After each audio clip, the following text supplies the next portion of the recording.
Very good evening everyone. Welcome to the class. और आज का जो क्लास है वो हमारा टेक्स्ट के ऊपर है। आपको उस सब की प्रैक्टिस करनी है मल्टी कैमरा का। इस बीच में अगर कोई भी प्रॉब्लम आप फेस करते हैं you can ask me. Related अब तक हमने जितने भी टॉपिक्स चूज कर चुके हैं उस पूरे बीच में एडिट करते हुए आपको कोई भी प्रॉब्लम फेस आ रही है you can text me up. ऐसा ज़रूरी नहीं है कि आप क्लास होने का वेट करो और तब तक पूछो। You can message me up कि I am facing this problem. Definitely might be possible कि मैं एग्जैक्टली सेम टाइम पे आपको रिप्लाई ना कर पाऊँ, but I most of the time always try कि जितना जल्दी से जल्दी मैं मैसेज का रिप्लाई कर दूँ। आगे बढ़ते हैं हमारे आज के टॉपिक पे, that is all about text. Text जो है it's also very important part in video editing. Text के बहुत सारे फॉर्म्स हैं जिनको एक एडिटर को प्लेस करना होता है, बहुत सारे मूवमेंट्स हैं जो उनसे क्रिएट करने होते हैं, बहुत सारे फॉर्म्स हैं जो उसको मैनेज करने होते हैं। इस पूरे टर्म के अंदर एक ही चीज जो सबसे इंपॉर्टेंट है that is how to create text. So text के लिए मैंने यहाँ पे एक गैप क्लिप डाला हुआ है। गैप क्लिप कैसे लगाते हैं आपको पता है, दैट इज ऑप्शन डब्ल्यू। आप ऑप्शन डब्ल्यू हिट करेंगे तो आपका गैप क्लिप आपकी टाइमलाइन पे आ जाएगा। हमारे को बिना किसी भी गैप क्लिप के टाइमलाइन इस तरीके से दिखाई देता है, और जैसे ही हम गैप क्लिप ऐड कर देते हैं तो हमारा टाइमलाइन कुछ ऐसा दिखाई देता है। टेक्स्ट को ऐड करने के लिए उससे पहले मैं कुछ चीज़ें आपको दिखा देता हूँ क्योंकि that is our main purpose. आपके यहाँ पर ऊपर एक बार है ब्राउज़र विंडो के ऊपर जहाँ पे हमें दिखाई देता है, यहाँ पे है लाइब्रेरी साइड बार। ठीक है, अगर मैं इस लाइब्रेरी साइड बार के ऊपर एक बार दोबारा से क्लिक करता हूँ तो ये साइड बार हट जाता है। मैंने ऑब्वियसली एस्क्रॉस एडिट के टाइम पे भी ऐसा किया था। अगर मैं उसको फिर दोबारा क्लिक करता हूँ तो हमारे साइड में लेफ्ट साइड में साइड बार आ जाता है। उसके नेक्स्ट पे हमारा जो ऑप्शन है that is for photos and iTunes, यानी म्यूजिक के लिए अगर हम कुछ ब्राउज करना चाहते हैं तो वो हम यहाँ से ब्राउज कर सकते हैं। साउंड इफेक्ट्स के ऊपर क्लिक करें तो हम इसमें प्रीमेड साउंड इफेक्ट्स अगर हैं तो हम उन्हें सर्च कर सकते हैं और उन्हें फाइंड आउट कर सकते हैं। इसके नेक्स्ट में जो इम्पोर्टेंट टैब है, जो आज का हमारा मेन इम्पोर्टेंट टैब है, that is title and generators. अगर मैं इस टैब को क्लिक करूं, मैं इसे अभी के लिए ऑफ कर देता हूं, तो आपको यहाँ पे दो डिफरेंट फोल्डर्स दिखाई देंगे, that is titles and second is generators. इसी वजह से इसी ऊपर ब्राउजर विंडो के टैब को भी हम title and generator side bar कहते हैं। ठीक है, सेम अगर मैं फिर इस पे क्लिक कर दूं तो वो साइड बार हट जाएगा और मेरे पास ऑन एंड होल सब कुछ दिखाई देगा। मैं फिर क्लिक कर दूं तो मेरे पास साइड बार आ जाएगा। ठीक है, मैं थोड़ा सा स्पेस बना लेता हूँ। और अगर मैं टाइटल्स को क्लोज किया है और मैं टाइटल्स के ऊपर हूँ तो जितने भी इंस्टॉल्ड टाइटल्स हैं वो आपको यहाँ पे दिखाई देंगे। ठीक है, सर्च कर सकता हूँ अगर आपको स्पेसिफिकली कोई नाम पता है, जैसे कि मैं बात करता हूँ यहाँ पे फेड की, FADE। तो आपको फेड से रिलेटेड जितने भी टाइटल्स होंगे वो आपके सामने प्रीव्यू हो जाएंगे। ठीक है, उसके अलावा अगर मैं इस टाइटल के इस छोटे पॉइंटर को क्लिक करूं तो यहाँ पर बहुत सारे प्रीमेड टाइटल सैंपल्स हैं हमारे पास। आपके पास इतने नहीं दिखा रहा होगा अगर आपने मोशन टेम्पलेट्स मेरा वाला कॉपी करके अपने सिस्टम पे नहीं डाला है। अगर आपके पास नहीं है तो जस्ट मैसेज मी अप कि I don't have motion template folder. मैं आपको शेयर कर दूंगा कहाँ पे प्लेस करना है, वो उसके अंदर टेक्स्ट फाइल के अंदर डाला हुआ है मैंने। मैं फिर भी आपको दिखा देता हूँ। आपको फाइंडर विंडो पे आना है और यहाँ मूवीज का जो फोल्डर है वहाँ मूवीज के फोल्डर में आपको यहाँ मोशन टेम्पलेट्स को पेस्ट कर देना है। इसके अंदर ये जितने भी मैंने ऑप्शंस डाले हुए हैं ये ऑटोमेटिकली पेस्ट हो जाएंगे। अगर आपके पास ऑलरेडी मोशन टेम्पलेट्स का एक फोल्डर है बट उसके अंदर ये ऑप्शंस नहीं है, आपने may be might be possible कुछ अपने डाले हुए हैं, so what you can do is आप डाउनलोड करने के बाद इसको इस तरीके से कॉपी करोगे, अपने मोशन टेम्पलेट्स के अंदर जाओगे और यहाँ पर राइट क्लिक करके पेस्ट कर दोगे, तो भी आपके जब फाइनल कट प्रो ओपन करेंगे तो वहाँ पर ये जितने भी टाइटल इफेक्ट्स, फिल्टर्स, ट्रांजिशंस वो सब कुछ ऑटोमेटिकली ऐड हो जाएंगी। ओके, तो मैसेज में आप अगर आपके पास नहीं है सो आई विल शेयर। अब आगे बढ़ते हैं, तो यहाँ पर आप देखिए जैसे हमारे इधर यहाँ पर मैंने आपको बताया था कि फ़िल्टर्स के अंदर यहाँ पर हमारे पास बहुत सारे फ़ोल्डर्स होते हैं, सेम वे पे टाइटल के अंदर भी हमारे पास बहुत सारे फ़ोल्डर्स हैं। मैंने बहुत सारे टाइटल्स प्री एनिमेटेड डिज़ाइन करके डाउनलोड करके रखे हुए हैं। मैं उन्हीं टाइटल्स का यूज़ करता हूँ हमारी मेरी डे टू डे एडिटिंग के अंदर। मैंने आज तक पिछले 3 साल में इसके अलावा किसी और टाइटल का यूज़ नहीं किया और ना ही मुझे कभी यूज़ करने की ज़रूरत पड़ी। एडिटर्स होते हैं वो उनको डायरेक्टली यूज़ कर लेते हैं।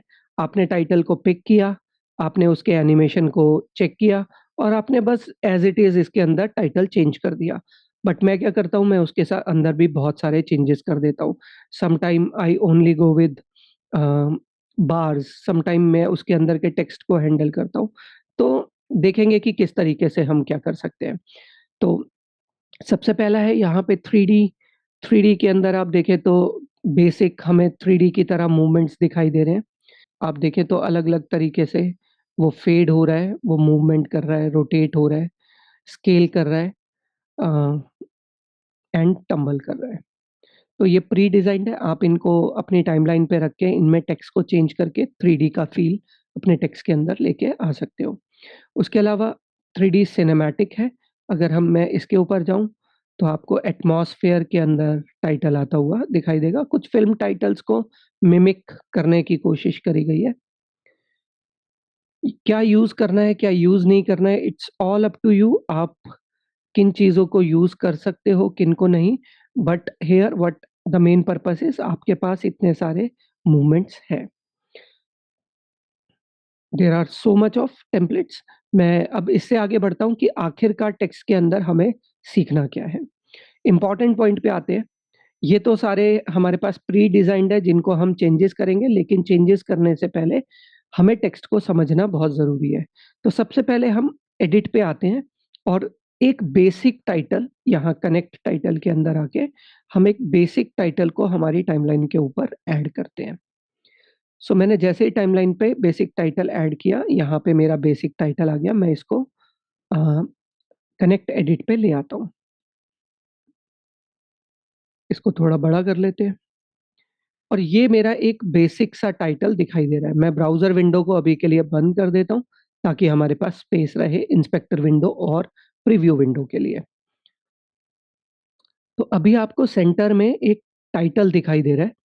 ये सेंटर है या नहीं इसका पता करने के लिए व्यू बटन के ऊपर you have to go to overlays और ओवरलेस के अंदर हमें एक ऑप्शन होता है दैट इज़ शो होराइज़न।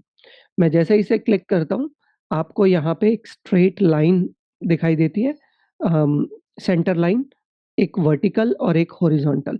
इन दोनों का जो सेंटर पॉइंट है that is our centre point, ठीक है?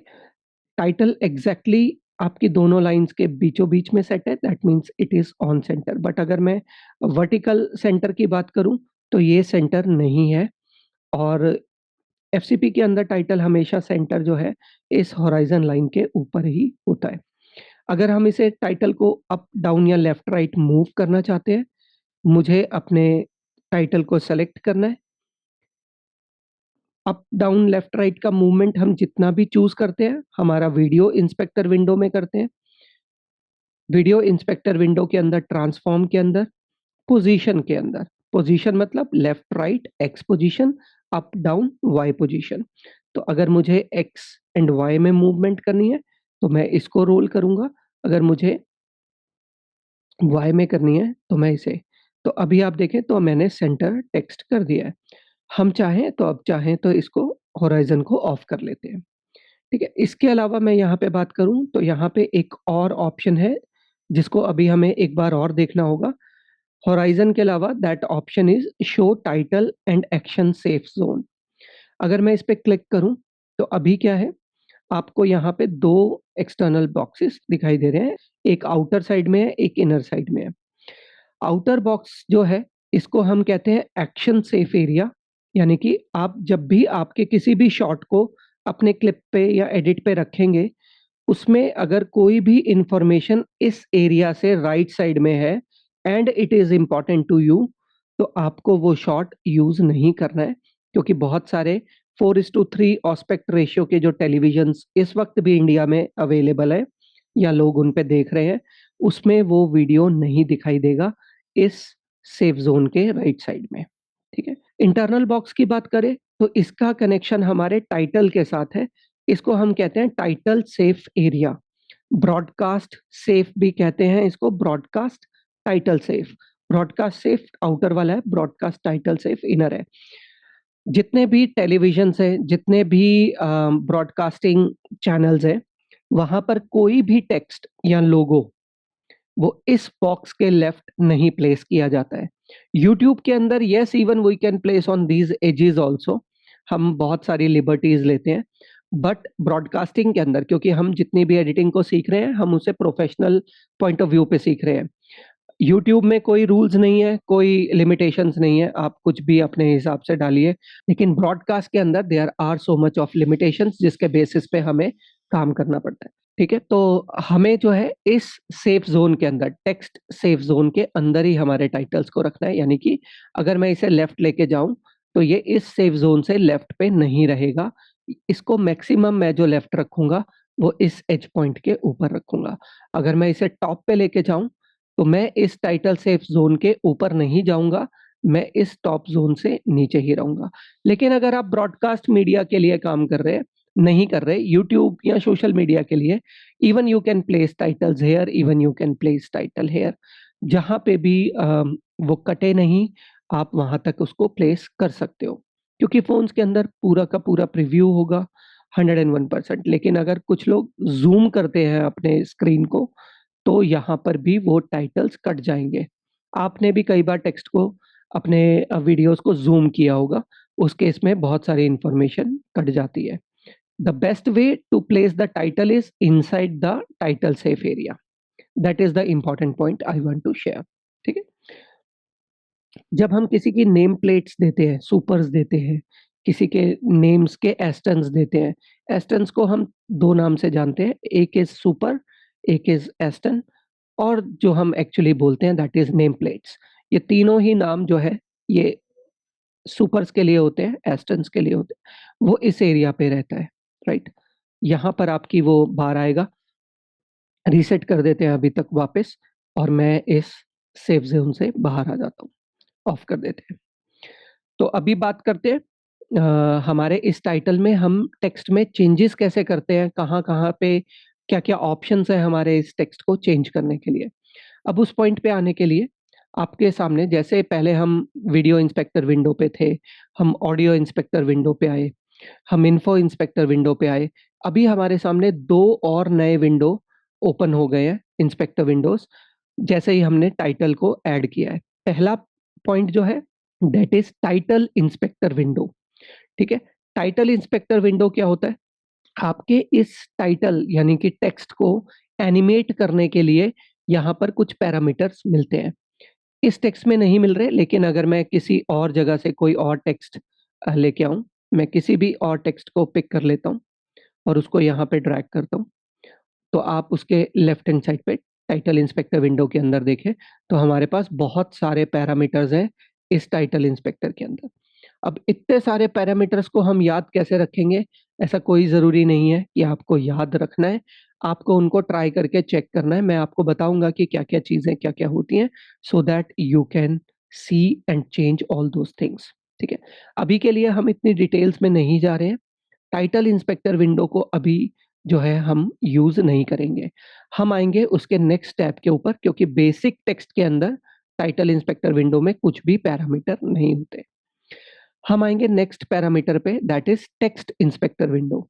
जैसे ही मैं इस टेक्स्ट इंस्पेक्टर विंडो पे आता हूँ, तो इस टाइटल का जो भी टेक्स्ट मैंने चेंज करना है, वो मुझे इस पर्टिकुलर के अंदर करना है।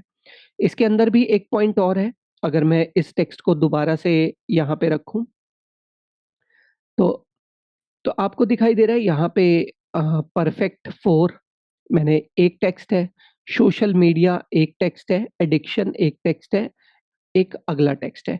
तो ये 1, 2, 3 और 4 टेक्स्ट है। इन चारों में से किसी भी एक को चेंज करने के लिए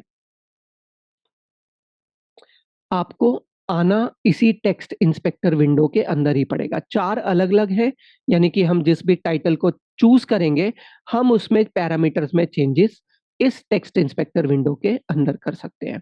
इसमें सिर्फ एक है, इसीलिए अभी हमें एक ही दिख रहा है। मैं एक और चूज़ करता हूँ, मैं आपको और साथ-साथ ऑप्शन दिखाता चलता हूँ।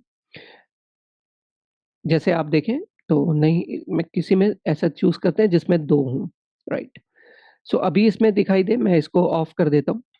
इसके अंदर मुझे 2 टाइटल्स दिखाई दे रहे हैं। अगर मैं किसी भी एक टाइटल पे क्लिक करता हूँ, तो भी टेक्स्ट इंस्पेक्टर विंडो में मुझे वो टाइटल ऑप्शन मिलेगा और सारे ऑप्शन आएँगे।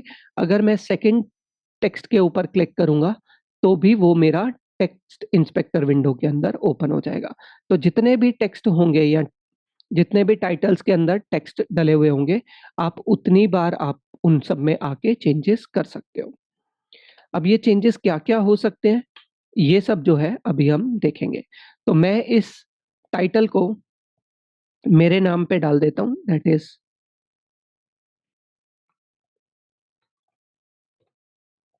ओके। और ऑफ कर देते हैं वापस से ब्राउज़र विंडो को और हमारे पास टेक्स्ट में जो भी हमने टाइप करना है, जो भी मुझे टेक्स्ट ऐड करना है, वी कैन ऐड।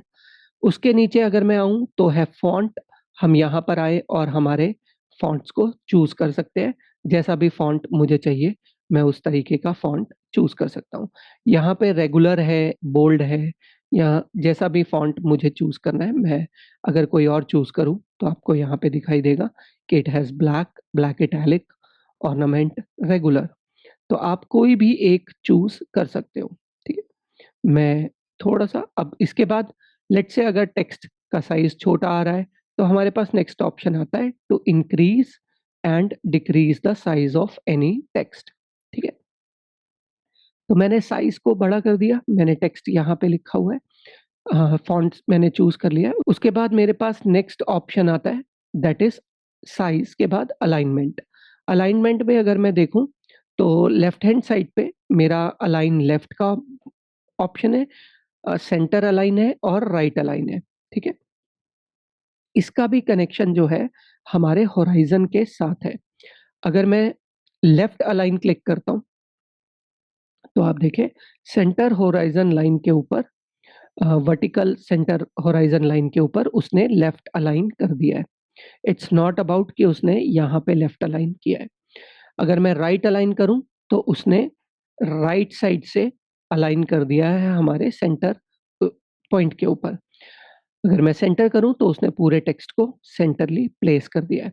अब लेट्स से कि मेरे को लेफ्ट अलाइन करना है, लेकिन उसके बाद इसे प्लेसमेंट मेरे को यहाँ पर करनी है। मैं दोबारा से अपना वो टाइटल और एक्शन सेव कर लेता हूँ। प्लेसमेंट मुझे इस जगह पे करनी है, तो मैं कैसे करूँगा? इसके लिए आप क्या कर सकते हो, आपको लगेगा कि आप वीडियो इंस्पेक्टर विंडो पे आओगे, आप इसको लेफ्ट मूव करोगे और आप इसे लेफ्ट साइड में अलाइन कर दोगे। बट आप देखो, तो यहाँ पर मेरा पूरा नाम आया ही नहीं। तो आपको ऐसा कोई भी काम करना नहीं है, ठीक है? जब तक कि आपका ये पूरा टेक्स्ट आपको क्लीन दिखाई नहीं देगा, तब तक आप वीडियो इंस्पेक्टर विंडो में आके उसमें चेंजेस नहीं कर सकते, ठीक है? हम सिर्फ़ उतने ही टेक्स्ट को यहाँ पे चेंज कर सकते हैं, जितना टेक्स्ट आपकी स्क्रीन के ऊपर विज़िबल है। अब बात करते हैं उससे आगे कि फिर आखिर अगर मुझे लेफ्ट अलाइन करना है, तो फिर मुझे करना क्या होगा? अभी के लिए बाकी ऑप्शंस को हम छोड़ देते हैं और नीचे आते हैं हमारे पास। यहाँ पर मेरे पास एक ऑप्शन है, दैट इज़ पोज़ीशन,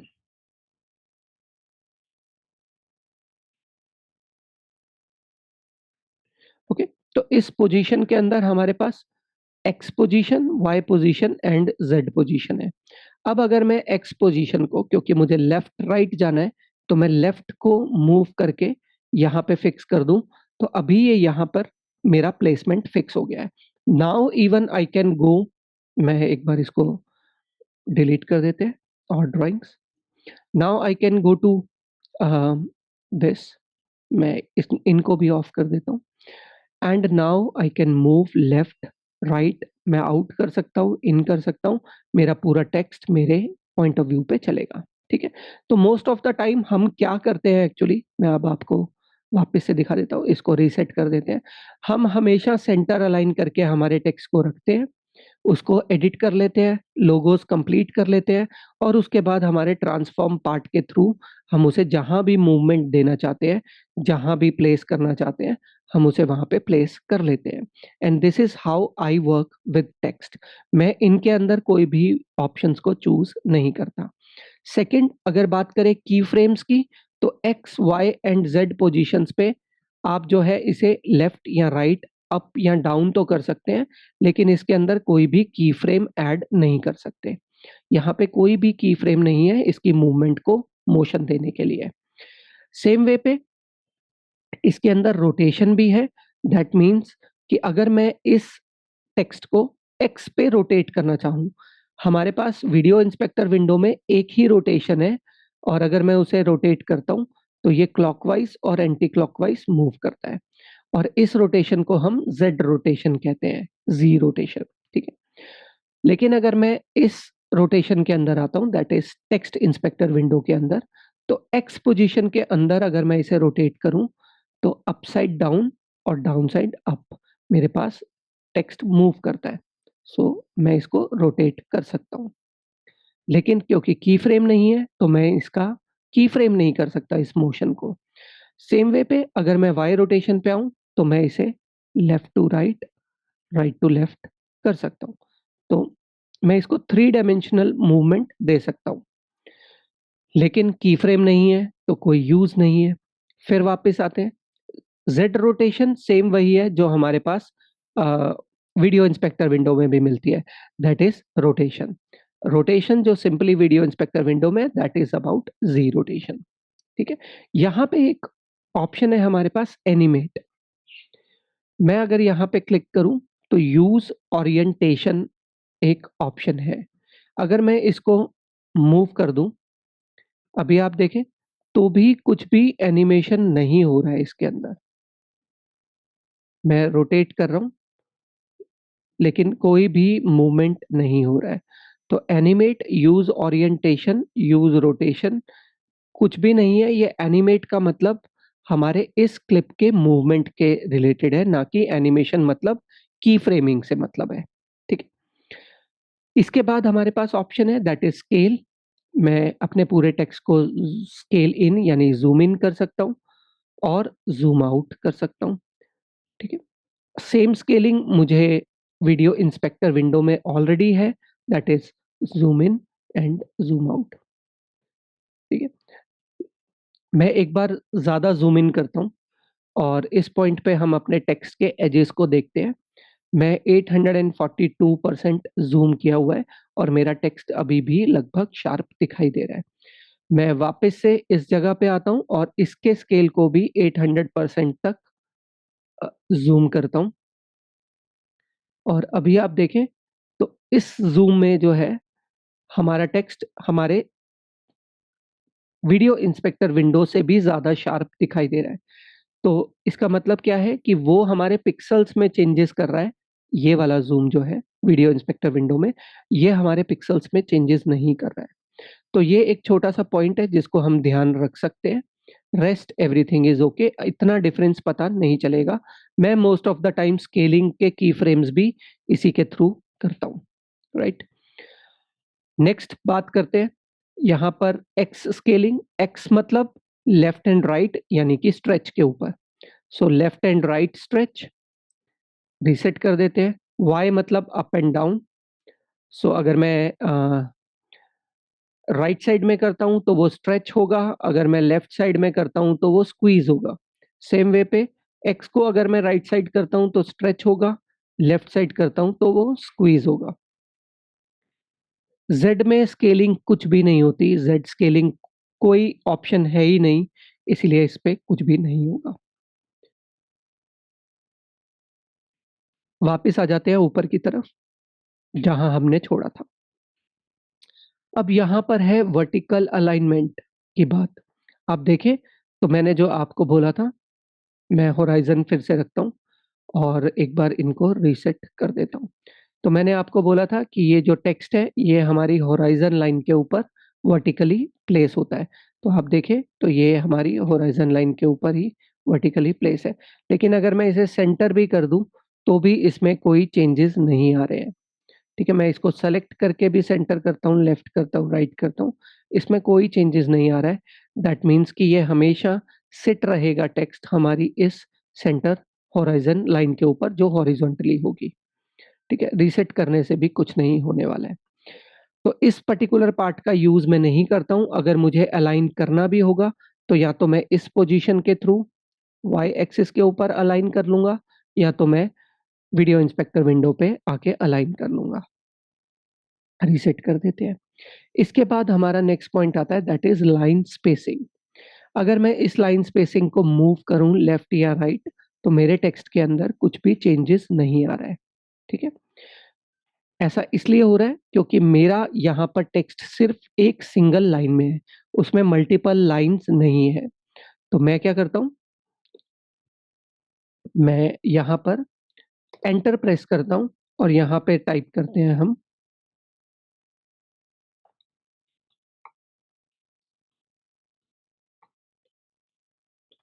ठीक है?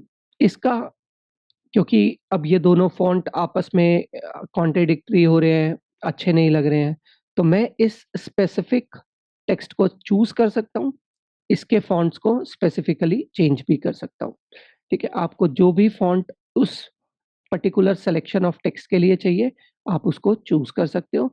आपको जो भी साइज़ उस सेलेक्टेड टेक्स्ट के लिए चाहिए, आप उसको भी अप्लाई कर सकते हो। आपको सेलेक्टेड टेक्स्ट की पोजीशन अगर चेंज करनी है, तो आप पोजीशन के अंदर आके उसकी वाई पोजीशन भी अप एंड डाउन कर सकते हो। अभी इस केस पे देखिए अगर मैं इसकी पोजीशन को एक्स या वाई पोजीशन को चेंज कर रहा हूँ, तो ये क्या कर रहा है, दो मैंने उतना ही टेक्स्ट सेट किया हुआ है, बट वो जो है उस पूरे टेक्स्ट को मूव कर रहा है। तो ऐसा क्यों हो रहा है? अगर मैं अपने माउस को लेफ्ट लेके आऊँ, तो जैसे ही मैं इस टेक्स्ट के ऊपर प्रीव्यू विंडो पे लेके आता हूँ, आपको ये बॉक्स दिखाई देता है जो इसके आउटर साइड में है, ओके? ऐसे ही जब हम यहाँ से हमारे टेक्स्ट को उठा के ला रहे थे, तो आपको सेम बॉक्स दिखाई दे रहा था। मैं एक बार लेके आता हूँ, अगर मैं इस टेक्स्ट पे लेके आता हूँ, इसको सेलेक्ट कर लेते हैं। मैं इस टेक्स्ट पे लेके आता हूँ, तो ये बॉक्स दिख रहा है, मैं इस टेक्स्ट पे लेके आता हूँ, तो ये बॉक्स दिख रहा है। यानी कि जो वो पोज़ीशन है, वो इस पर्टिकुलर बॉक्स की पोज़ीशन को मूव करेगा। तो इसका मतलब ये है कि हमारा जो यहाँ पे जो टेक्स्ट है, ये एक ही बॉक्स के अंदर है, इसीलिए जब यहाँ पे पोज़ीशन मूव होगी, तो वो पूरे के पूरे बॉक्स की मूवमेंट होगी। अगर आपको इस टेक्स्ट को अलग मूव करना है, so what you can do is मैं इसको यहाँ से कट कर लेता हूँ, कमांड एक्स। इस फाइल को डुप्लिकेट करते हैं, डुप्लिकेट करने के लिए आप क्या कर सकते हो, एडिट, यहाँ पर जो है कॉपी एंड पेस्ट, ठीक है? मैं अगर इसको कॉपी करूँ एंड किसी भी नई जगह पे या फिर स्टार्टिंग पोजीशन पे ही रखूँ और एडिट एंड पेस्ट, तो हमारे पास उसकी डुप्लिकेट आ जाती है या फिर मैं ऑप्शन को होल्ड करूँ और इस फाइल को सेलेक्ट करके इसको माउस लेफ्ट क्लिक करके ड्रैग अप कर दूँ, तो भी मेरे पास डुप्लिकेट फाइल आ जाती है। तो this is the fastest way to duplicate the files, तो मैं ऐसे ही करता हूँ। तो टॉप वाला मेरे को एडिटर जतिन शर्मा चाहिए, बॉटम वाला मेरे को जो है उसको चेंज कर लेते हैं अपने टेक्स्ट को। नहीं आ रहा है, मैं टाइप कर लेता हूँ वापस से, इसको लिख देते हैं ऑनलाइन क्लासेस। मैं बस इतना ही लिखता हूँ, यहाँ पर चेंज कर लेते हैं हम वापस से, साइज़ कम कर लेते हैं और अभी मैं चाहूँ तो इस पोजीशन के बेसिस पे, वाई पोजीशन के बेसिस पे इसकी पोजीशन कहीं भी सेट कर सकता हूँ। लेकिन इसके बेसिस पे हमें करना क्या पड़ा, हमें बहुत सारे लेयर्स पे जाना पड़ा, डबलिंग करनी पड़ी, तब जाके हमारे पास ये ऑप्शन आया। तो इसकी ज़रूरत नहीं है हमें। सो मैं वापस से आता हूँ, हमारे इसको कट कर लेता हूँ, कॉपी कर लेता हूँ मैं इस केस में और इसको डिलीट करता हूँ। यहीं पे ही हम पेस्ट कर लेते हैं और इसके अंदर भी हम सेम वही फ़ॉन्ट लगाते हैं जो हमने लगाया है, साइज़ वही कर देते हैं। और अब मुझे क्या करना है, मुझे सिर्फ़ इस ऑनलाइन टेक्स्ट को अप साइड पे मूव करना है। तो उसके लिए अब हमारे पास यहाँ कुछ ऑप्शंस और आते हैं, ठीक है? तो that is what the option is line spacing. तो जब मैं इसको लेफ्ट या राइट करूँगा, तो इन दोनों के बीच का जो ये स्पेस है, लाइन स्पेस, ये कम या ज़्यादा होगा। अभी ये क्यों नहीं हो रहा है, इसके पीछे भी रीज़न मैं बता देता हूँ। मैंने सिर्फ़ क्लिप को सेलेक्ट किया हुआ है। आपको क्या करना है, आपको इसे गाइड करना है कि आफ्टर विच लाइन, मैंने जो अभी लास्ट पॉइंट पे सेलेक्ट किया है, इसके बाद जो लाइन आ रही है, that line I need up और डाउन। ठीक है, तो मैंने शर्मा के एंड के अंदर में रखा, और अभी मैं लाइन स्पेसिंग को लेफ्ट या राइट करूंगा तो वो लाइन कम या ज्यादा हो जाएगा। ठीक है, अगर मैं ऑनलाइन क्लासेस के बाद ऑनलाइन क्लासेस के बाद एंटर करूं और यहाँ पे ज्वाइन लिखें, और अभी मैं चाहता हूं कि ये ज्वाइन अप या डाउन हो, तो मैं क्लासेस के एंड पे इसको प्ले हेड को रखूंगा और देन अप या डाउन करूंगा, तो उसमें वो डिस्टेंस आ जाएगा। ठीक है, इसको हटा देते हैं। अब बात करते हैं, ये तो हो गया लाइन स्पेसिंग, मैंने चूज किया और मैंने उतनी लाइन पे रख दिया। सो this is looking good. Horizon को बंद कर देते हैं, टेक्स्ट इज लुकिंग गुड। अब आगे बढ़ते हैं हमारे बाकी के पार्ट्स के लिए। नेक्स्ट पॉइंट आता है, दैट इज ट्रैकिंग। ट्रैकिंग क्या है? अगर मैंने सारा टेक्स्ट चूज किया हुआ है या फिर किसी को भी चूज नहीं किया है, मेरा कहीं भी सिलेक्शन नहीं है, या तो स्टार्टिंग में है या तो एंडिंग में है, कहीं पर भी हो सकता है, उस टाइम पे अगर आप ट्रैकिंग को यूज करते हैं, तो जिस भी जगह के स्टार्टिंग में, अगर इस टेक्स्ट के स्टार्टिंग में आपका प्ले हेड है, तो वो पर्टिकुलर जो लाइन है वो आपका ट्रैकिंग इंक्रीज या डिक्रीज करेगा। तो इसका मतलब क्या है? इसका मतलब है कि हर अल्फाबेट्स के बीच में जो स्पेसिंग है, उसको हम ट्रैकिंग कहते हैं। वो या तो इंक्रीज होगी, हर अल्फाबेट के बीच में स्पेस ज्यादा हो जाएगा, या फिर हम उनका स्पेस कम करते जाएंगे। और जैसे जैसे हमारे ये टेक्स्ट क्लोज आएंगे, उसके बाद हमारे इन टेक्स्ट के बीच के गैप भी कम होने शुरू हो जाएंगे। सो मैं और कम करता जाऊंगा तो सब कुछ मिक्स हो जाएगा, राइट? तो दिस इज अबाउट ट्रैकिंग। अगर मैं इन सबको सेलेक्ट कर लेता हूं, अपने पूरे टेक्स्ट को, और अभी ट्रैकिंग को ऑन करता हूं, तो मेरे सारे के सारे टेक्स्ट में ट्रैकिंग आएगा, राइट? अगर मैं किसी स्पेसिफिक टेक्स्ट को चूज कर लेता हूं और फिर ट्रैकिंग का यूज करता हूं, तो किसी भी और में नहीं आया, जिस पर्टिकुलर पार्ट को मैंने सेलेक्ट किया उसी में ट्रैकिंग का यूज हो रहा है। या तो मैं उसको क्लोज कर सकता हूं, या तो मैं उसको रिलीज कर सकता हूं। ठीक है, so this is about tracking. इसके बाद नेक्स्ट पे आते हैं, दैट इज कर्निंग, जो अभी जो है हमारा ग्रे आउट है, ओपन नहीं है। कर्निंग का मतलब है जिस तरीके से हम हर अल्फाबेट किसी एक सेलेक्टेड पार्ट के अंदर, जैसे हमने इस वर्ड को चूज किया या पूरी लाइन को चूज किया या सारे टेक्स्ट को चूज किया, तब हम इनकी ट्रैकिंग में चेंजेस कर सकते हैं। सेम वे पे हम किसी एक अल्फाबेट के बीच में, लेट्स से कि ये एस और एच के बीच के पार्ट में मुझे स्पेस ज्यादा चाहिए, बाकी एवरीथिंग इज लुकिंग गुड, तो उस केस में मैं एस और एच के बीच में अपना प्ले हेड रखूंगा। और अब आप देखें वो कर्निंग ऑन हो गया है। We can do kerning on a specific alphabets, ठीक है, जिस भी पर्टिकुलर पार्ट पे। अब अगर मैंने इसे इंक्रीज किया तो उनके बीच का स्पेस ज्यादा होगा, और अगर मैंने उसे कम किया तो उनके बीच का स्पेस कम होगा। तो ये किसी भी स्पेसिफिक पार्ट के लिए आपको, लेट्स से यहाँ पर इज लुकिंग गुड, अब मुझे जो है ये ऑनलाइन ऑन और लाइन के बीच में थोड़ा स्पेस चाहिए, तो मैंने एन और एल के बीच में अपने प्ले हेड को रखा और मैंने इसे हल्का सा गैप दे दिया। तो इस तरीके से हम अपने टेक्स्ट को डिजाइन कर सकते हैं कि कैसे मुझे मेरे टेक्स्ट को प्लेस करना है, so that it look good. Okay, वापस से रीसेट कर देते हैं इसको, और कर्निंग को भी हम इस पर्टिकुलर जगह पे एस और एच के बीच में जाके कर्निंग को भी दोबारा से ठीक कर देते हैं। ओके, तो इसके नीचे आते हैं, that is called baseline. Baseline क्या है? अगर मैं फिर दोबारा से शर्मा के लास्ट में अपने प्ले हेड को रखूं और बेसलाइन को अप एंड डाउन करूं, तो आप देख रहे हो इस बार जो है नीचे वाला टेक्स्ट नीचे या ऊपर नहीं जा रहा है, जिस पर्टिकुलर स्पेसिफिक पार्ट को मैंने चूज किया हुआ है दैट इज गोइंग अप और डाउन। तो यानी कि हम जिसे भी सेलेक्ट करेंगे, लेट्स से मैंने एडिटर जतिन शर्मा को सेलेक्ट किया, बेस लाइन को लेफ्ट करेंगे तो डाउन, राइट करेंगे तो अप। सेम वे पे अगर मैंने ऑनलाइन क्लास को सेलेक्ट किया, तो बेस लाइन या तो डाउन या तो अप। तो या तो आप लाइन स्पेसिंग के बेसिस पे जा सकते हो या तो आप बेसलाइन के। लेट्स से कि मैं जो है ऑनलाइन का ओ थोड़ा शिफ्ट अप करना चाहता हूँ, तो मैं इसको सेलेक्ट करूँ और इसको लिफ्ट अप कर दूँ, तो अभी ऑनलाइन आपको इस तरीके से दिखाई देगा। या फिर मैं इस एडिटर का DITOR जो है मैं डाउन करना चाहता हूँ, तो मैं जो है इसको डाउन कर सकता हूँ। तो हम किसी भी स्पेसिफिक वर्ड को अप या डाउन या किसी भी स्पेसिफिक लाइन को अप या डाउन कर सकते हैं या किसी भी स्पेसिफिक अल्फाबेट को भी अप या डाउन कर सकते हैं। ठीक है? ये सब क्यों कर रहे हैं हम? क्योंकि we want to design our text. आपकी डिज़ाइनिंग का जितना भी पार्ट है टेक्स्ट का, वो इसी पर्टिकुलर टेक्स्ट इंस्पेक्टर विंडो से ही होने वाला है।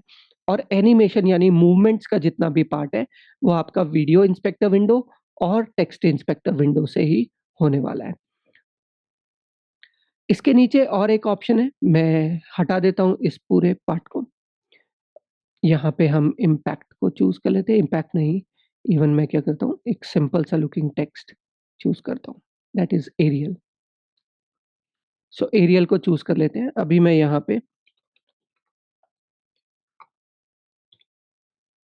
दोबारा से टाइप करते हैं मेरे नाम को। अब आप देखें तो मैंने ई कैपिटल रखा हुआ है, जे कैपिटल रखा है और एस कैपिटल रखा है। अगर मैं चाहूँ कि बाकी के टेक्स्ट भी मेरे कैपिटल आने चाहिए, बाकी का जो अल्फ़ाबेट्स हैं वो भी कैपिटल आने चाहिए, दैट इज़ DITOR, तो मुझे क्या करना होगा?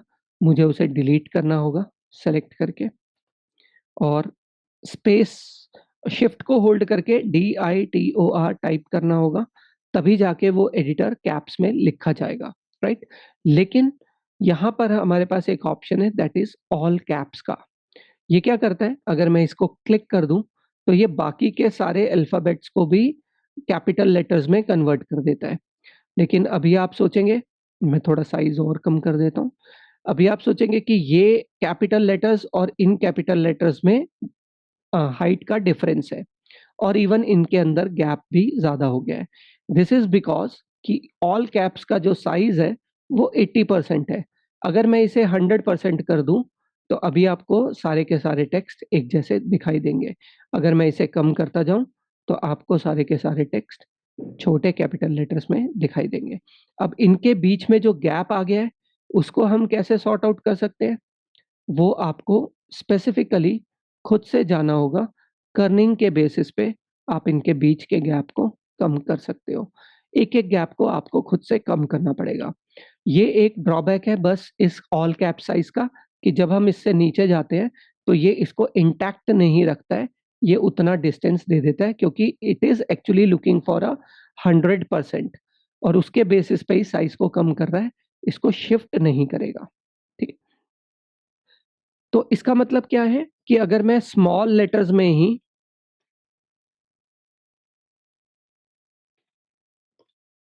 टाइप कर लूँ, अगर मेरा टेक्स्ट जो है स्मॉल लेटर्स में ही टाइप है, मैं ये जे को भी स्मॉल कर देता हूँ।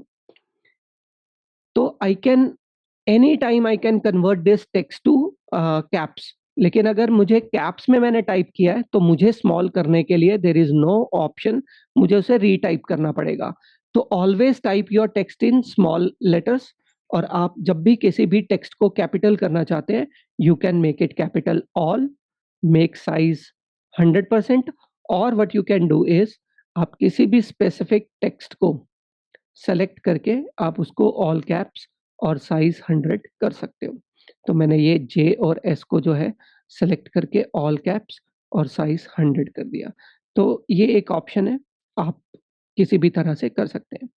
सो रीसेट कर देते हैं इसको फिर दोबारा ऑफ कर देते हैं और रीसेट कर देते हैं। चलिए आगे आगे चलते हैं। हमारे पास ये सारे ऑप्शन हम चेक कर चुके हैं। इसके बाद हमारे पास एक ऑप्शन आता है यहाँ पे 3D टेक्स्ट का। 3D टेक्स्ट मतलब कि अगर आप इस टेक्स्ट को 3D की तरह जो कि मैंने यहाँ पे आपको बताया था 3D मूव 3D टेक्सचर या फिर आप थिकनेस की बात करें, वैसा थिकनेस हो जाएगा। वो आप कर सकते हैं। उसको मैं नेक्स्ट क्लास में बताऊँगा आपको। अभी जो है इसको नहीं देखेंगे। वापस से आ जाते हैं इस टेक्स्ट पे और इस पर्टिकुलर पॉइंट पे बाद में काम करेंगे और अभी बढ़ते हैं आगे, दैट इज फेस पॉइंट पे। ठीक है, face is the colour of this text. इस टेक्स्ट का अगर आपको कलर चेंज करना है या फिर आपको इसमें ग्रेडियंट लेके आना है या फिर दो कलर मिक्स करने हैं इस टेक्स्ट के अंदर, वो सब काम जो है हम फेस के अंदर करते हैं। मैं एक काम करता हूँ, मैं सबसे पहले इसका फॉन्ट को वापस से कोई थिक फॉन्ट कर देता हूँ जिसमें कि हमें दिखाई दे।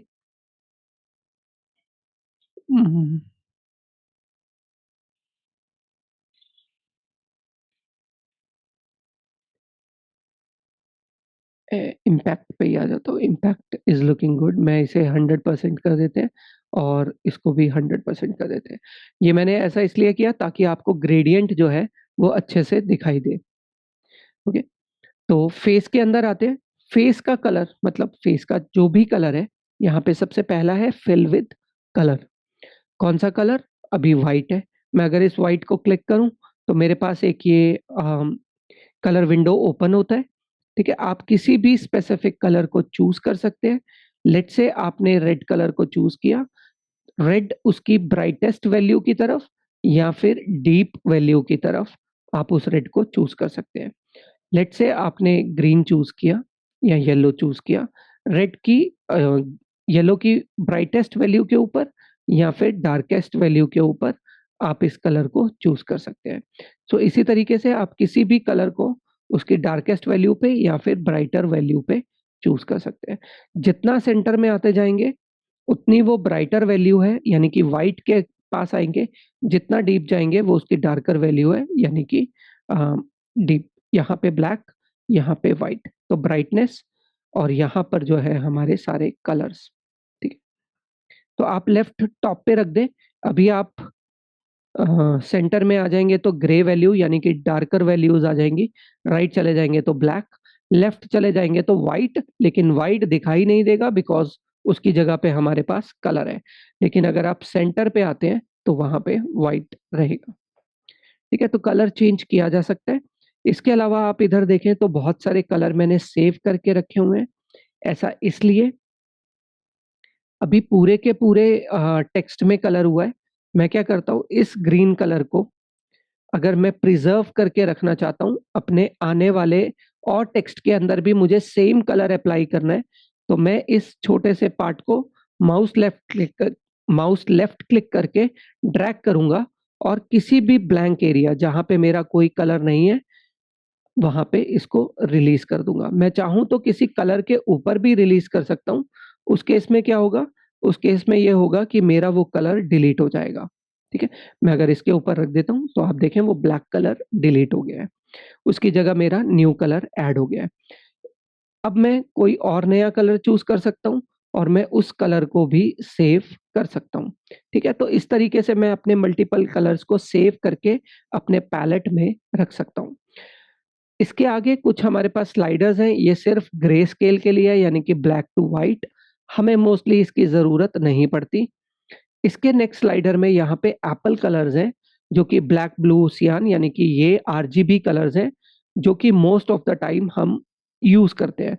तो कभी भी अगर व्हाइट, ब्लैक या किसी स्पेसिफिक कलर पे आना है तो आप यहाँ पर आके इसको चूज कर सकते हो। आगे देखें तो हमारे पास स्पेक्ट्रम व्यू आता है। स्पेक्ट्रम व्यू वो सर्कल व्यू से अलग है। ठीक है, ये लेफ्ट राइट है। यहाँ हमेशा लेफ्ट हैंड साइड पे व्हाइट रहेगा, राइट हैंड साइड पे ब्लैक रहेगा और बीच में जो है आपको सारे कलर्स रहेंगे। किसी भी टाइम अपने सेम कलर पे आने के लिए मैं उस पर क्लिक कर दूंगा, अगेन मैं उस कलर पे आ जाऊंगा। इसके नेक्स्ट पे आते हैं तो हमारे पास ये पेंसिल बार कलर्स भी है, आयरन, टील, पिंक। आप देखें तो इस पे ऑलरेडी कलर भी ऊपर चल रहे हैं। मैं किसी भी कलर को पिंक क्लिक करके उस कलर को चूज कर सकता हूँ। वापस अपने कलर पे आने के लिए I can click again on that palette. ठीक है, अभी मैं क्या करता हूँ, इसको व्हाइट में कन्वर्ट कर देते हैं। सो व्हाइट पे आ जाते हैं। अभी मैं चाहता हूं कि मेरा ये पूरा टेक्स्ट नहीं, कोई स्पेसिफिक टेक्स्ट ही यानी कि या तो जतिन या तो शर्मा, दोनों में से कोई एक कलरफुल हो। तो मैं उस स्पेसिफिक टेक्स्ट को, उस पार्ट को चूज कर सकता हूं और अपने कलर में आके हमारे उसी सेम कलर को चूज़ कर सकता हूँ। तो अभी आप देखें मैंने डुओ कलर के अंदर इसको चेंज कर दिया, तो 2 कलर्स ले लिए व्हाइट एंड येलो के अंदर। तो हम किसी भी स्पेसिफिक पार्ट को मैं अंडू कर देता हूँ फिर दोबारा। लेट्स से मैं बस एस एंड जे, ठीक है? मैं सिर्फ मैंने जे को सेलेक्ट किया है अभी, और मैं यहाँ नीचे आता हूँ और इसे जो है येलो कर देते हैं, और एस यानी कि इस एस को यहाँ पे भी आता हूँ और मैं इसको भी येलो क्लिक कर देता हूँ। हम मतलब कुछ भी जैसा भी आप टेक्स्ट को कलरिंग करना चाहें उस तरीके से कलरिंग कर सकते हैं।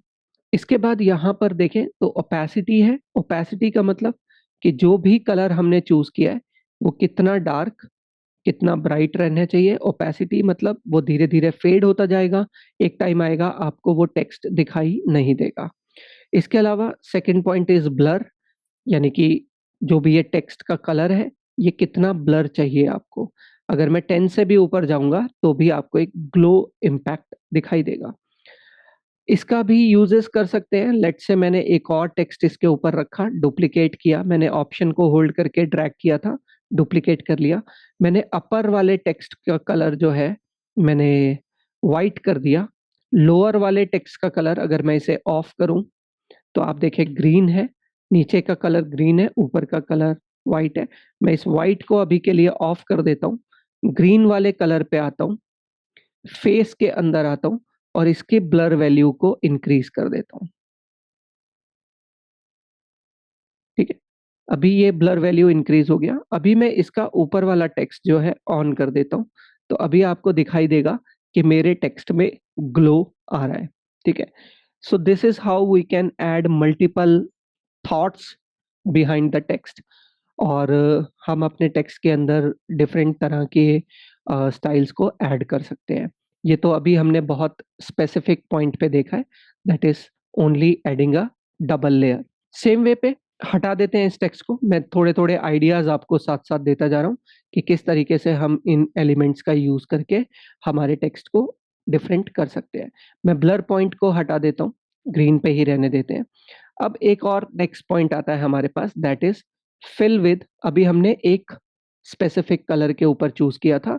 अगर मैं इसको क्लिक करूं तो यहाँ पे मेरे पास सेकंड ऑप्शन आता है, दैट इज ग्रेडियंट। ठीक है, मैं actually most of the time इस ग्रेडियंट का यूज नहीं करता हूँ, बिकॉज मैंने जब भी टेक्स्ट में कुछ ग्रेडियंट या टेक्सचर डालना होता है तो देर इज अनदर टेक्निक जिसका मैं यूज करता हूँ। बट चूंकि अभी हम यहाँ पर हैं तो इसलिए मैं आपको ये भी एक्सप्लेन कर देता हूँ। सो ग्रेडियंट के ऊपर जब हम जाएंगे तो अभी आपको दिखाई दे रहा है कि अब मेरा टेक्स्ट दो डिफरेंट शेड्स के अंदर चला गया है। टॉप पर वो ग्रेइश या वाइटिश ग्रे के अंदर है, और बॉटम पे वो जो है ब्लू के अंदर है। अगर मैं इस ग्रेडियंट पे क्लिक करूं तो यहाँ आपको दिखाई देगा कि ग्रेडियंट है, लेकिन अभी ये हाईलाइट नहीं है। ऐसा इसलिए क्योंकि हम एक बार टेक्स्ट को कट कर लेते हैं, दोबारा से पेस्ट कर लेते हैं, अभी हमें वो दिखाई देगा। क्योंकि मैं इतने सारे चेंजेस कर चुका था टेक्स्ट के अंदर, तो ग्रेडियंट समझ नहीं पा रहा था कि वो किस टेक्स्ट के ऊपर अप्लाई हुआ है। तो जस्ट मैंने कट एंड पेस्ट कर लिया, तो उसके बाद वो ऑटोमेटिकली उसको पता चल गया। तो अभी अगर हम देखें तो कलर पे आएंगे तो सिंपल कलर है, और अगर हम ग्रेडियंट पे आएंगे तो ग्रेडियंट है। तो ग्रेडियंट इस तरीके से दिखाई देगा आपको। आप जब इसको क्लिक करेंगे तो यहाँ नीचे आपके पास कलर होगा। ठीक है, सो लेफ्ट हैंड साइड पे जो आपके पास कलर है, दैट इज, अगर मैं क्लिक करूं तो उस कलर को हम चेंज कर सकते हैं। ये लेफ्ट साइड जो है ये टॉप कलर है। मैं अगर इसको सेलेक्ट करूं और यहाँ से कोई कलर पिक कर लूं, लेट्स से ऑरेंज, तो अभी आप देखें तो वो टॉप जो है ऑरेंज कलर में कन्वर्ट हो गया। और यहाँ आप देखें तो ये ऑरेंज से फेदर जा रहा है मेरे ब्लू कलर के ऊपर। तो यहाँ सेंटर में जो है ये ट्रांजिशन है। अगर मैं इसे लेफ्ट लेके जाऊंगा, आप यहाँ पे नीचे देखेंगे तो ये लेफ्ट या राइट मूव हो रहा है। मिडल आप देखें तो मैं अब इधर टेक्स्ट पे देखें तो अगर मैंने इसे लेफ्ट किया है, that means orange is less and blue is more. अभी ऐसा लग रहा है कि ऊपर से कोई टॉप लाइटिंग होगी जो इसके ऊपर इसके कलर के शेड पे ऑरेंज शेड डाल रही है।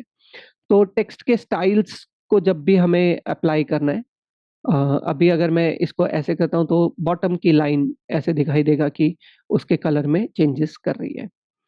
सेंटर में आ जाते हैं तो हम वैसा रखते हैं। तो मुझे जो है इस तरीके से बेटर दिखाई दे रहा है। ऐसा लग रहा है कि ऊपर से कोई लाइट जो है उसके ऊपर पड़ रही है। So this is looking good. मैं इसके बेसिस पे आ सकता हूँ। यहाँ नीचे आते हैं, इंटरपोलेशंस के अंदर कांस्टेंट, यानी कि एक ही कलर कंटिन्यू तक रहेगा। चाहे आपने कलर चेंज भी किया हुआ है, तब भी वो कलर को नहीं पिक कर रहा है। लीनियर, यानी कि वो ग्रेजुअली अप टू डाउन रहेगा।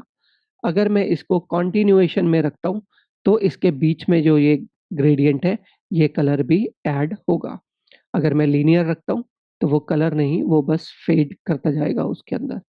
तो मोस्ट ऑफ द टाइम जो हमें इम्पैक्ट मिलता है, वो कंटिन्यूस में मिलता है। ठीक है? मिडल, यानी कि मुझे किस जगह पे अपना मिडल रखना है। यहाँ नीचे देखें तो टाइप इज लीनियर। लीनियर मतलब स्ट्रेट लाइन में।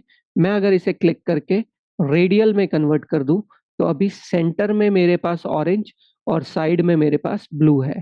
ठीक है? मैं इसको अगर लेफ्ट करूं, तो आपको वो सेंटर पार्ट स्मॉल दिखाई देगा, और अगर मैं इसे मूव करूं, तो अभी आपको आउटर पार्ट स्मॉल दिखाई देगा, सेंटर पार्ट बिगर दिखाई देगा। अब बात करें एंगल। मैं एक बार इसको स्मॉल कर लेता हूँ। अगर मैं रेडियल पे हूँ और इस एंगल को रोटेट करता हूँ, तो सर्कल तो किसी भी जगह से देखा जाए तो सेम ही रहता है, राइट?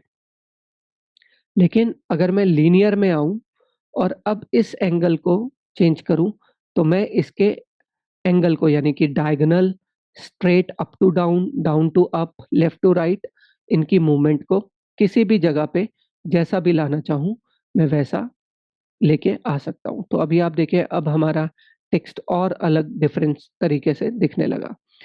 अब मुझे अगर ऑरेंज का थोड़ा शेड देना है, so now it's looking like कि लेफ्ट हैंड साइड से कोई लाइट आपके टेक्स्ट में आ रही है। सो टेक्स्ट के अंदर there are lot of way. हमने एनिमेशंस नहीं की है, लेकिन एनिमेशन से इम्पोर्टेंट काम होता है टेक्स्ट को स्टाइल देना।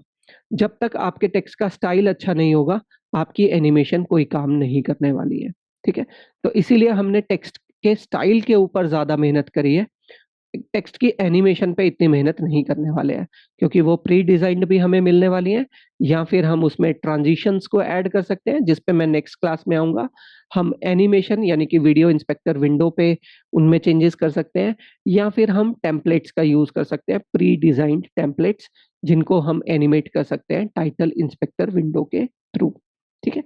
बट उसकी डिज़ाइनिंग जो है, वो कोर कॉन्सेप्ट यही है, यहाँ से ही चेंज हो सकता है। ठीक है? तो इस बेसिस पे आगे आते हैं ओपेसिटी। ये ओपेसिटी हम पहले भी डिस्कस कर चुके हैं, यानी कि हमारा टेक्स्ट ऑफ हो जाएगा या ऑन होगा। ब्लर, सेम वही पॉइंट पे ब्लर रहेगा या फिर शार्प रहेगा। हम ग्रेडियंट को कलर में कन्वर्ट कर देते हैं और आगे बढ़ते हैं। अभी के लिए फेस को हाइड कर देते हैं, आउटलाइन को ऑन करते हैं। आउटलाइन को ऑन करते हैं, तो इसके अंदर भी आपको सेम वही fill with colour, fill with gradient. मैं इसको फिल विद कलर ही रहने देता हूँ। कलर में हम क्या करते हैं, व्हाइट कलर को चूज़ कर लेते हैं, क्योंकि ब्लैक मेरा बैकग्राउंड है, ग्रीन है तो उसके एक्सटर्नल में मेरे को व्हाइट दिखाई देगा। अब जो इसके व्हाइट में आपको ये छोटा-छोटा ग्लो दिख रहा है, दैट इज़ विड्थ। अगर मैं इस विड्थ को इंक्रीज़ करूँ, तो आपको इसके आउटलाइन में जो है व्हाइट कलर दिखने लगेगा। अभी ऐसा लगेगा कि जैसे इसके साइड में स्टेंसिल की तरह एक ऑरा आ गया है। सेम उसको आउटलाइन को मैं ब्लर करना चाहूँ, तो अभी ये ग्लो की तरह लग रहा है। ग्लो इम्पैक्ट मुझे नहीं देना है, मुझे स्टेंसिल इफ़ेक्ट देना है, तो मैं ब्लर 0 रखूँगा, क्योंकि ग्लो तो मैं फेस से भी कर सकता था, तो मुझे वो इम्पैक्ट नहीं चाहिए। ठीक है? ओपेसिटी की बात करें, तो अगर मैं इस ओपेसिटी को ऑफ करूँ, तो मेरा जो आउटलाइन है, वो चला जाएगा। मैं अगर ऑन करूँ, तो आउटलाइन आ जाएगा। ठीक है? विड्थ मुझे ठीक लग रही है अभी के लिए। अब एक काम करते हैं, वापस से फेस को ऑन कर लेते हैं। अब मेरे पास 2 ओपेसिटी हैं। एक ओपेसिटी जो आउटलाइन की है, और एक ओपेसिटी जो मेरे पास फेस की है। लेट्स से कि मैं फेस की ओपेसिटी को ऑफ कर देता हूँ, तो मेरे पास क्या बचेगा? मेरे पास सिर्फ आउटलाइन बचेगा। अगर मैं इसकी विड्थ थोड़ी कम कर दूं तो मेरे पास अब टेक्स्ट जो है बॉटम में ब्लैक यानी कि अल्फा यानी कि इसके पीछे का वीडियो दिखाई देगा, जो भी इसके पीछे रहेगा, और उसके ऊपर मुझे ये आउटलाइन में लिखा हुआ टेक्स्ट दिखाई देगा। So this looks very very nice. अब मैं आता हूँ, मैं यहाँ पे कोई भी कलर पिक कर सकता हूँ। तो अभी मेरा टेक्स्ट इस आउटलाइन पार्ट पे दिखाई दे रहा है। अब अगर मुझे इस आउटलाइन को भी ग्लोइश दिखाना है तो मैं क्या करूंगा, मैं फिर दोबारा से वही डुप्लीकेट कर देते हैं उसका। पीछे वाले मेरे पास दो लेयर है, दोनों में सेम टेक्स्ट है। मैं पिछले वाले लेयर के अंदर सेम उसके आउटलाइन में आऊंगा और इसको जो है ब्लर ऐड कर दूंगा और इंक्रीज कर दूंगा।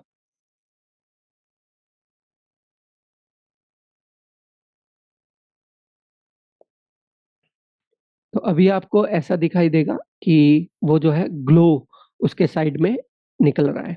So this all things we can do with all these simple looking sliders, that is face, outline, glow, drop shadow. तो फेस पे आते हैं, मैं बॉटम पार्ट को डिलीट कर देता हूँ, टॉप पार्ट पे आउटलाइन को ऑफ कर देते हैं अभी के लिए, फेस को ऑन कर लेते हैं पूरा और आगे बढ़ते हैं। दो और पॉइंट है, एक है ग्लो। हम ऑलरेडी सिर्फ फेस के बेसिस पे भी ग्लो कर चुके थे, अभी हमें एक अलग से भी ग्लो पार्ट दिया गया है। सेम वो भी fill with colour, fill with gradient है। कलर के अंदर लेट्स से मैं येलो ही चूज करता हूँ। कितना मेरे को ग्लो चाहिए, दैट इज रेडियस। अगर मैं इसको इंक्रीज करना शुरू करता हूँ, आप देखें 100 पे जाके स्टॉप हो गया है, इससे आगे नहीं बढ़ पा रहा है। तो अभी मैं इस 100 पार्ट को लेके इसको और इंक्रीज कर सकता हूँ, ठीक है, और मेरा वो आउटर ग्लो इंक्रीज होता जाएगा। लेकिन इसके साथ साथ मुझे ये ब्लर पॉइंट को भी इंक्रीज करना पड़ेगा, ठीक है। अब आप देखें तो अब ये थोड़ा अलग तरह का एक फील दे रहा है। इस वक्त ये जो फील दे रहा है, ये दे रहा है आपको एम्बॉस का, ठीक है। मैं एक बार यहाँ पे टेक्स्ट पे आता हूँ क्योंकि दोनों कलर आपस में कॉम्प्लीमेंट्री नहीं है। येलो के लिए मैं ब्लू को चूज करता हूँ। अभी ये कॉम्प्लीमेंट्री कलर्स हैं। आपको भी कॉम्प्लीमेंट्री कलर्स के बारे में पता चल जाएगा जब हम कलर की क्लास करेंगे, ठीक है। तो ये दोनों कॉम्प्लीमेंट्री कलर्स है, इसीलिए इस पे आप और बेटर दिखाई दे पा रहा है। तो ग्लो ने क्या किया, ग्लो ने उसको एम्बॉस काइंड ऑफ इम्पैक्ट दिया। अगर मैं इसका थोड़ा डार्कर शेड लेता हूँ येलो का, मैं यहाँ पे आऊँ और इस येलो का थोड़ा डार्कर शेड लूँ, तो आपको और ज्यादा फील होगा कि ये इम्बॉस है टेक्स्ट, राइट। तो हम ये छोटी छोटी चीजों से हमारे टेक्स्ट के अंदर बहुत सारे डिफरेंट स्टेप्स को इंक्लूड कर सकते हैं। तो वापस से ग्लो को ऑफ कर देते हैं, सेम कोई थ्योरी थी नहीं इससे ज्यादा, मैं ऑफ कर देता हूँ। लास्ट पॉइंट पे आते हैं, that is drop shadow. Drop shadow के लिए क्योंकि हम ब्लैक के ऊपर है तो ड्रॉप शेडो पता नहीं चलेगा। मैं क्या करता हूँ, इस ब्लैक को व्हाइट में कन्वर्ट करता हूँ। उसके लिए मुझे कोई भी पार्ट यूज करने की जरूरत नहीं है। मैं फाइनल कट प्रो के प्रेफरेंसेस के अंदर आऊंगा और हमने यहाँ पे शुरू में भी कुछ सेटिंग्स देखी थी, ये हमारी एडिटिंग से रिलेटेड है, प्लेबैक से रिलेटेड है। यहाँ पे आप देखो, player background colour is black. हमें क्या करना है, हमारे प्लेयर के बैकग्राउंड का कलर कर देना है वाइट। अब जब भी ब्लैक की जगह हमारे पास व्हाइट आएगा, तो जस्ट आपको शेडो दिखाने के लिए मैंने अभी इसको व्हाइट किया है। अदरवाइज मैं चाहता तो यहाँ पे एक ब्लैक लेयर को ऐड कर सकता था, व्हाइट लेयर को ऐड कर सकता था, जिससे कि आपको वो शेडो दिखाई देता। अभी अगर मैं शेडो पे क्लिक करूं तो क्या होगा, आपके यहाँ साइड में एक छोटा सा शेडो ऑप्शन दिखाई दे रहा है। एक बार शो करके इसको बिगर कर लेते हैं। इसमें भी वही ऑप्शन है, fill with colour, fill with gradient, ठीक है। टेक्सचर के बारे में हम बात बाद में करेंगे जब हम ब्लेंडिंग मोड पे होंगे, अभी मैं टेक्सचर्स के बारे में बात नहीं कर रहा हूँ। Second, colour. Most of the time for shadow we most of the time use black colour. मैंने इसीलिए व्हाइट भी किया पीछे ताकि आपको दिखाई दे। ओपेसिटी, कि जो भी शेडो है मेरी, उसकी ओपेसिटी चाहिए हार्ड ओपेसिटी चाहिए या फिर ग्रे या फेडेड ओपेसिटी चाहिए। सेकंड, जो मेरा ये ओपेसिटी है, ये ब्लर होना चाहिए या फिर हार्ड होना चाहिए। सो शैडो का जो थ्योरी है वो ये है कि जब आपका सोर्स ऑफ लाइट छोटा होगा, ठीक है, source of light is smaller, तो आपकी शैडोज जो है वो हार्ड बनेंगी, मतलब वो क्रिस्प होंगी, एकदम शार्प पॉइंट होगा।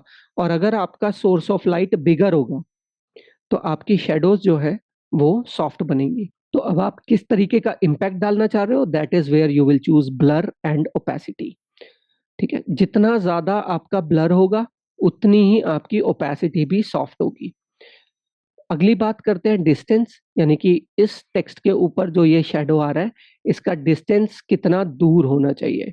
अगर मैं इस डिस्टेंस को इंक्रीज करता हूं तो अभी आपको ऐसा दिखाई देगा या ऐसा इल्यूजन होगा कि हमारा टेक्स्ट जो है हमारे बैकग्राउंड से ऊपर थोड़ा आगे आके हवा में टिका हुआ है। तो ऐसा इल्यूजन पैदा होता है हमारे पास शेडोज के थ्रू। ठीक है, अगर मैं और दूर करता हूं, अब ये इल्यूजन ऐसा लगेगा कि background is way far then हमारा टेक्स्ट। ठीक है, जितना मैं इसके पास आता जाऊंगा आपको फील होगा कि this text is placed on this background. तो इस तरीके के इल्यूजन्स क्रिएट करने के लिए will use these drop shadow effects. अभी देखें तो ब्लर को दोबारा मैं जितना ज्यादा ब्लर करता जाऊंगा मेरा शेडो सॉफ्ट होता जाएगा। बिल्कुल शेडो एकदम सॉफ्ट हो चुका है। अगर मैं लेफ्ट आता जाता हूँ तो धीरे धीरे शेडोज बढ़ रहा है। मैं बिल्कुल लेफ्ट आ जाता हूँ, अभी एकदम से शार्प है। तो शेडोज इतना शार्प कभी भी नहीं होगा, थोड़ा बहुत सॉफ्ट 5-6 पॉइंट पे हमेशा रहेगा। अब इसको राइट देखें तो shadow will be absolutely black. अगर मैं थोड़ा लेफ्ट करूं तो वो फेडेड यानी ग्रेड शेडो में आता है। धीरे धीरे लेफ्ट करता रहता हूं तो वो खत्म हो जाता है। तो मोस्ट ऑफ द टाइम जो है ये 70-80% के आसपास शेडो ऑलवेज लुक गुड। इसके साथ हम एक और काम करते हैं, हम आउटलाइन भी ड्रॉ कर लेते हैं। इस आउटलाइन को भी मैं ब्लैक कर लेता हूँ और विड्थ थोड़ी सी कम करते हैं। और अभी आप देखें तो और टेक्स्ट मेरा निकल के बाहर आ रहा है। इसके बाद देखें एंगल की बात। एंगल इज कि लेट से लाइट इधर से आ रहा है तो shadow always come opposite to the light. अगर light is coming from right top तो shadow will always be on the left bottom. अगर light will be on center top, shadow will always be on center bottom. अगर light is on center bottom तो shadow will go on top center. ठीक है, तो हमें उसी basis पे हम क्या कर सकते हैं, हमारे इस एंगल को मूव करके लेफ्ट या राइट करके हमारे शेडो को किस साइड में हमें ड्रॉ करना है या लेके आना है, हम उसको वैसा कर सकते हैं। थोड़ा डिस्टेंस ले लेते हैं, हल्का सा मैं इसको डाउन की तरफ ले आता हूँ and this side light is coming good. और अभी ऐसा लग रहा है कि ये मेरा जो टेक्स्ट है वो इस तरफ से कुछ शेडोज इधर बना रहा है, यानी कि light is coming from this side. अब उसके लिए मैं अपने यहाँ पे ग्रेडियंट में भी वैसा ही फील लेके आता हूँ। ठीक है, तो हर चीज एक दूसरे से जुड़ी हुई है। मैं यहाँ पे ग्रेडियंट का यूज करता हूँ। अभी ग्रेडियंट के अंदर मैं अपने लीनियर को यानी कि इस एंगल को मैं सेम उसी साइड से लेके आऊंगा जिस तरफ से लाइट आ रही है। ठीक है, कलर मैं अगर इस पे क्लिक करूं तो मुझे यहाँ पे वही येलो चूज करना था जो हमने किया था, लेकिन इस बार उसका ब्राइटर कलर यहाँ पर रहेगा और सेम वे पे डार्कर कलर हमारा नीचे रहेगा। तो फ्रॉम ब्राइट टू डार्क, तो ये ऐसा इल्यूजन क्रिएट करेगा कि हमारी जो है लाइट उस जगह से इस जगह की तरफ आ रही है। ठीक है, अब इस मैप को मैं थोड़ा मोल्ड कर लेता हूँ, ड्रैग कर लेते हैं। अब आपको दिखाई देगा कि light is coming from this side to this side, जिसकी वजह से शेडोज भी बन रहा है। तो ये कुछ छोटी छोटी सी टेक्निक्स हैं जिनके बेसिस पे हम जो है अपनी टेक्स्ट को बनाते हैं। अभी इसके बीच में एक और भी काम किया जा सकता है। अगर मैं इसे राइट कर लेता हूँ और यहाँ पर एक और क्लिक करता हूँ और सेम यही कलर जो मेरा है, मैं अगर इस पे क्लिक करूँ, इस कलर को पिक करके इधर सेव कर लेते हैं so that I can put it in this colour also. मैं यहाँ पे पुट कर दूं तो अभी आपको दिखाई देगा कि ये ऐसा ग्लो जिससे कि शाइन वाला कुछ पार्ट आपको दिखाई देगा। तो सेंटर पॉइंट पे हमारे पास शाइन है, लेफ्ट एंड राइट पे हमारे पास जो है डार्कनेस है। तो अब आपको टेक्स्ट में और थोड़ा ऐसा कि जैसे कुछ शाइन पड़ रहा है उसके ऊपर, कहीं से ग्लेयर आ रही है, ऐसा कुछ पार्ट भी आपको दिखाई दे सकता है। तो हम टेक्स्ट के बहुत अलग-अलग पैटर्न्स को बना सकते हैं इन्हीं सब चीज़ों को डिसाइड करके। अगर ड्रॉप शैडो आपको अच्छा नहीं लग रहा है, यू कैन रिमूव इट। आपको आउटलाइन अच्छा नहीं लग रहा है, you can remove it. Black को वापस से ले आते हैं, प्रेफरेंसेस के अंदर जाते हैं, प्लेबैक के अंदर ब्लैक कर देते हैं। And now my text is looking like this. So this is everything about text inspector window. हमने 3D टेक्स्ट को अभी तक इंक्लूड नहीं किया है, हम इसको देखेंगे लेकिन सबसे लास्ट में। जब हम पूरे अपने टेक्स्ट खत्म कर लेंगे, उसके बाद हम लास्ट में देखेंगे कि हम 3D टेक्स्ट को कैसे यूज करते हैं। ठीक है, तो any confusion till now? If anyone want to ask any question, you can ask. Okay, good. So this is it for today's class. Thank you, and let's meet on next class. Take care. Bye bye. Good night.